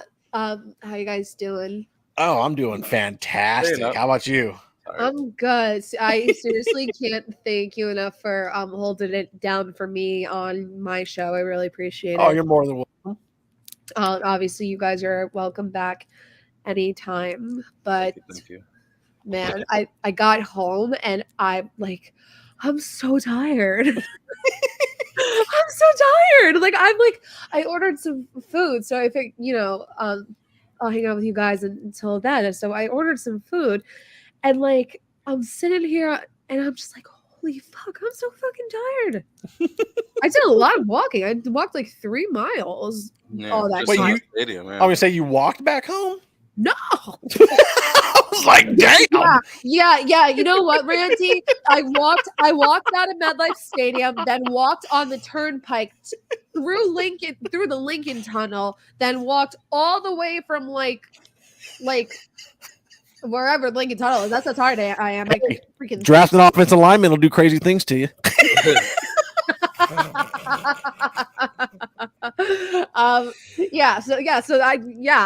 Let me tell you, walking through the Lincoln Tunnel, oh my god, you could hear the water rushing, and it's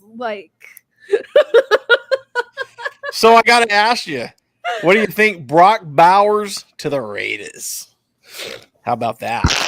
I mean, look, I listen, I wish there was a way that we could have had both him and Fashanu, obviously, but look, someone's gonna take him. At least it wasn't somebody that was in our division. Yeah. That you know is what true. I'm saying? So it's not like we'll have to see him all the time. That is true. Yeah. Let me tell you, I've been listening to spaces on Twitter and different chats that I'm in.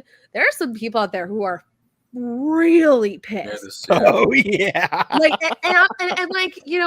obviously it's disappointing when you don't get your guy, but there are people who are pissed to the same way that we were all pissed about Will McDonald, and that's just, in my opinion, irrational. How can you argue against more protection for your 40-year-old quarterback coming off an Achilles?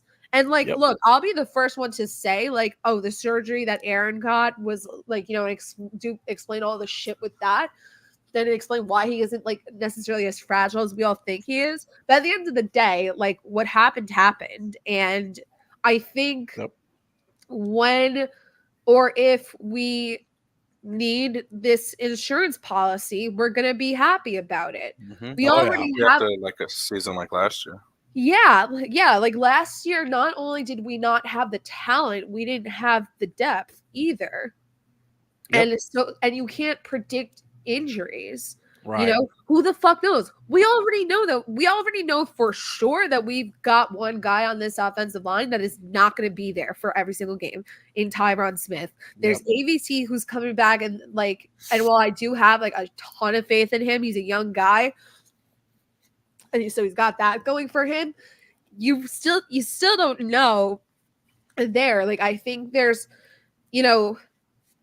so many how do I say this? I might be losing my train of thought, just like I said, guys. Stop laughing at me, Randy. You're just gonna make it fucking you're gonna make it far worse. No, what I'm saying is there's no like world in which I truly see a con to having depth at the offensive line. I think it's easier. I think it's a lot easier to get that other weapon either somewhere else within the draft or maybe like a late free agency thing than it would be to get that offensive line. I mean, think about it logically. Let's say we took Bowers and we still wanted that depth. Who was out there? David Bakhtiari? Yeah. Like I mean, shit. We should. We might as well put one of you two jabronis on the fucking offensive line at that point. Oh, NFL don't want we should put me on the offensive I'm more of a tight end. line at that point. I'll make Brock Bowers look like a bitch. You're right. I probably go up to his hip. Well, I got my beer still. There you go. how do you guys feel that the Bills just traded with the Chiefs? Whoa. I mean, I'm already seeing that the Chiefs pick somebody. I mean, listen. I like getting fucked too. But Wait, they really did trade with the Chiefs? they Yeah. traded with the Chiefs, yeah. Yeah, like I said, I like getting fucked. I like getting fucked too. Now They're picking Brian Thomas Jr., aren't they? No, Brian Thomas Jr. already went. Did he really? Now getting like fucked by, the person who's had my number and like makes me sad all the time. That's very like my early 20s when I hated myself, but now. Basically what the Bills are doing. Yeah, that's what I'm saying. The Bills are like, Oh, he went to Jacksonville. I knew they were going to go receiver. Yeah, we started going on that wrestling run around that pick. I've been Xavier Worthy went to the fucking Chiefs. I've been like reading some of the finally like getting a chance to like look at my phone. Apparently Kirk O'Chains is not happy right now with the Penix pick. Why would he be? I mean, Penix and Bo Nix in the first round, dude. That's incredible. I knew there was gonna be a hell of a lot of quarterbacks going, but yeah. They said it was like the fourth time in the modern era that three quarterbacks have went in the first three picks. Last time was 21. Yeah. I'm like reading. I'm just glad Joe Douglas did what he needed to fucking do. Yeah, exactly. Like and I think what's great is, and I think this speaks to, how well we did with free agency is that there really wasn't necessarily a wrong pick. And for the first time in a while, the Jets going into the draft after doing free agency right. Like we were just talking about this not too long ago, John, how I was talking about how when JD came on board and how everything that he did, I don't know what the right way is being a Jet fan, but everything he did felt right. Mm-hmm. And once again, he does the right fucking thing. Yeah, exactly. Yeah. Pissed. I always couldn't stand that guy, especially after he used us for leverage. Yep. Yeah. Mr. Pius is secretly greedy and narcissistic, it looks like. I mean, but aren't they all? Yeah. No, and I say this like with like no judgment. You have these like, I look at these guys who play. They've been told their entire lives like you're great. You're Yeah. exceptional. Like you're going You're to be special. something. Like, oh yeah, you're special. Like, hell yeah, you're gonna be a little narcissistic. And like honestly, I think the best competitors and the best winners are the ones that are have like a good degree of narcissism in them. I think you need to be. I mean, that was me when I was younger. I mean, I thought I was really good at football. I was fast. I felt like I could run good routes. Felt like I could catch. And then I got in high school and I realized, no, I ain't good at all. I fucking suck. Oh yeah, I could run around and have you avoid my flag, but I can't run around and avoid you tackling my ass. What position did you play? In high school, I was like the third string fucking wide receiver, third, fourth string, and then I played a little special teams. Yeah. I didn't see the field that much. I was horrible. Jay, did you ever play football? No, I didn't play. I mean, I played recreationally, never, and I played on recreational teams, never like true competition or anything. Yeah, so I what played did you play safety and on the rec- quarterback. and quarterback. Yeah. Nice. I got in trouble. Was it my sophomore year? We had a female kicker That's awesome. on our JV team, and I decided to give her a nice little bow. And I didn't get to play that week. I actually missed 2 games for that. First 2 games of the season. I was so Randy, pissed. the more I know about you, the more I learn about you, the more stories you tell me. It all just makes sense. I was mean when I was younger. But it makes so much sense that you would be that kid that goes up to the girl kicker and like I'm not I don't it's not I lit her ass up too. and like you would be that guy. You would. I can see it in your eyes right now. I can picture like how old were you exactly? Like you were in middle school, you said? No, this time probably 15 or 16. Okay, so yeah, I can see your fucking 15-year-old ass. What are you at this point? You're are you even a sophomore yet? Yeah. Okay, Yeah. So you finally make it out of freshman year where you probably got your ass beat by all the seniors. And what do? You go up to some nice girl and like just, clock her like football style. Of course, I can see it. I can see like your little fucking 15-year-old punk ass face on a fucking 15-year-old doing it. Perfect. I'm just trying to see a titty.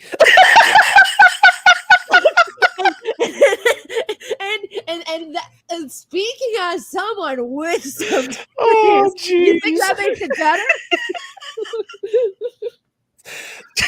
That might make it worse. Oh man.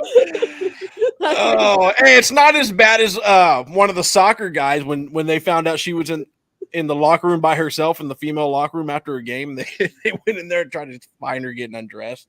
Yeah, that was a big old thing. That's Oh wow. horrible. 2 of our best soccer players, I think. That's all right. Like that's legitimately horrifying. Yeah, that was. I remember hearing about that, and I'm like, oh fuck. Yeah. I didn't realize she was always in the. I too stupid back then, but thinking, fuck. Where else was she gonna change to? Yeah. I mean, damn. And she's literally the only one in there at night because the football games are at night on Fridays. There's nobody else in there. Yeah, that's scary. I always said if I played tackle football, I think I'd be like a tight end because like I'm really good at like weaving like in and out of crowds. I do it all the time. I do it like pretty quickly, and I'm like tall-ish like for a girl. I'm 5'7". I think I'd be like and I also would love the ability to like kind of throw people to the ground.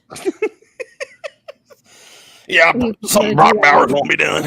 I'm still talking shit. He's not even on the team. You're not right. He's still in the AFC. It's still in the AFC, but like who's the quarterback in Oakland or Las Vegas? Aiden O'Connell. Aiden O'Connell. Oh yeah, AOC Junior. Which is he anything to write home about? No. What quarterbacks are left? Like a good quarterback. Penix went. Nix is gone. McCarthy's gone. They all went. You just have what's his name, Rattler and Travis left. That's right. The two guys I want. And Yeah, knowing the Raiders, they'll probably draft Joe Milton. Who would you prefer, Jordan Travis or Spencer Rattler? Ooh. Oh man, I think I'd give the edge to Spencer. Barely. That's kind of hard though, because I'm not really that great. That's just my opinion. I wouldn't pick any quarterback out of this fucking draft outside of Jaden Daniels. Oh, I look, think that Drake May pick is incredible. Is a good pick for the Patriots. I mean, he doesn't have shit to throw to, so that's the only. I heard my name. Randy, is your emotional support water bottle back? Yeah. Drake the shit out of this fucker. I Yeah, filled this bad boy up before the draft. Yeah, every basic bitch has one. I am a basic bitch. Oh, that would have been a perfect name for the Bowers group. The basic You are such a Bower hater. bitches.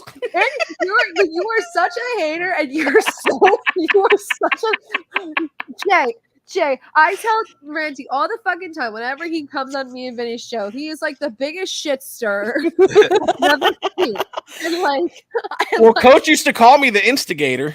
That was my nickname in high school. I got that one year in summer school, and it stuck with me for 4 years. You are the instigator, and like I'm a girl, so I got friends who are all instigators. I know one when I see one, and you are one. That was my XFL name. Instigator. Which honestly, I gotta say, I'm really enjoying the spring football season. I don't know. I meant to check that out this year, and is it still going? Yeah, it just started. Only probably check it out. I meant to check it out at the beginning. XFL 2020 was fantastic, actually. Then it was. COVID, it just died because of COVID. USFL was kind of XFL 2.0 was kind of You remember the AAF? I love the AAF. Yeah, I watched all those games until it went to I was rooting for the what do you call them? The Fleet. Yeah, San Diego Fleet. Yeah.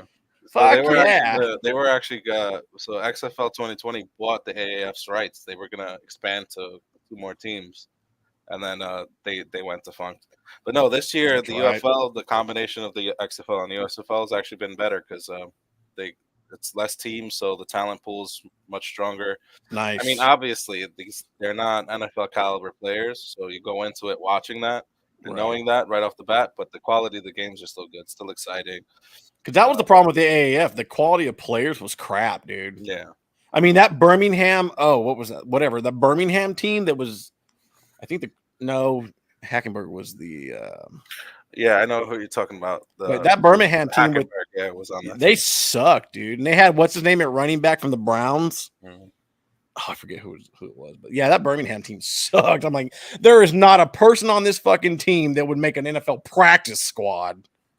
But honestly, I think that just proves that football is America's sport because even with the NHL and NBA playoffs, they're still raking in, more than respectable numbers. Yep. But I mean, I definitely think football is America's sport. But like, as somebody who's also a basketball fan and is watching playoff basketball, like. It's freaking awesome, and there's a lot going on, a lot of storylines. It's really, really exciting. But you're a Nets fan, right? Oh no, not anymore. No, I not anymore. No, and not like, and it's actually not because of like bullshit. It's just like it was like middle of the season, and like they had actually just played, or maybe it wasn't like middle of the season. It was a little after All-Star break, and they played the Pelicans, and they were like, I swear to God, I think like I could have fucking like found like some 10-year-olds on the playground at like the local basketball court in my hometown, and they would have been better. Like it was unbelievable. And like in that, and like, look, I got the loyalty bug in me. Okay, I'm a fucking Jets fan. For crying out loud. So, I got the tenacity, I got the patience, and like I got the loyalty in me already. But like I just kind of realized that my only allegiance to the Nets was because my favorite basketball player, like literally fucking ever, is Kevin Durant. So Oh. yeah, so I realized that like, I was only a Nets fan because of Kevin Durant, and like, I'm a New Yorker at this point. I've been living here for a few years now. So, I was like, all right, yeah, like I actually don't really care about the Nets. I only cared about Kevin.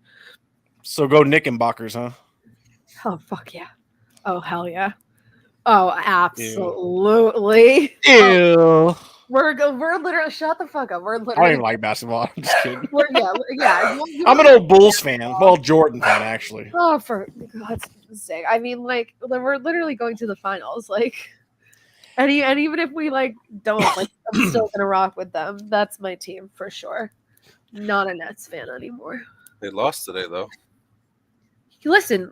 It wouldn't be fair if it wouldn't Listen, be Linda. fair if we didn't give them at least one. Well, no, not at least. It wouldn't be fair if we didn't give them one. It would have hurt their feelings. They would have been really upset. They would have like had to go to therapy to like decompress it. Out of like the kindness of our heart, we helped them save money on their like therapy bills, and we let them win one. Are they going to win another one? No, we're gonna beat their ass, especially after that bullshit that fucking Embiid pulled. I swear to God, like if you like literally grabs the guy, literally grabs his leg and like throws him down. Like I swear to God, if it was Draymond doing that, they like would have like had somebody like freaking like he would have been like pulled off there so fast he'd like never see the fucking NBA ever again. But like, oh, Joel Embiid. Oh my God. Except I do feel bad because he has like a mild, I don't know if you've like seen pictures of him, but like his face is like kind of like messed up. His eyes like really, I feel bad about that. That sucks. My cousin actually had that, and it like took a while for her to get rid of it. She was like really insecure about it for a while. So I do feel bad about that. So feel better, Joelle. Love you for that, but like we're gonna beat your ass. Dang. Love you, but we're gonna beat that ass. Yeah, we're gonna beat your ass. Like we gave you one to like, like soften the blow. Mitchell Robinson's in a walking boot. Yeah, he sprained his ankle. So speaking of love you, Not great. I think we're gonna end the stream here. I got two dogs looking me dead in the eye saying, "Take me out to take a shit." I can see it. They're literally looking at me. Also at perfect timing because I just got a notification that my food is here. But there you go. Well, I appreciate you joining us to finish this off with us. Yeah, no, and like I said, thank you again for helping me with my shit tonight. I have no idea how it was. I have no idea whether it was spectacular or literally the worst shit you've ever seen. But it's all right. It worked out. I mean, it worked out. Technical difficulties, but it worked out. Yeah. We'll talk about it more offline because I do want to ask you guys something about it. Alrighty. So thanks again for checking us out here on the One Jets pod, and we'll see you guys down the road. Go Jets! Welcome to Jet Life Stadium. Hit it!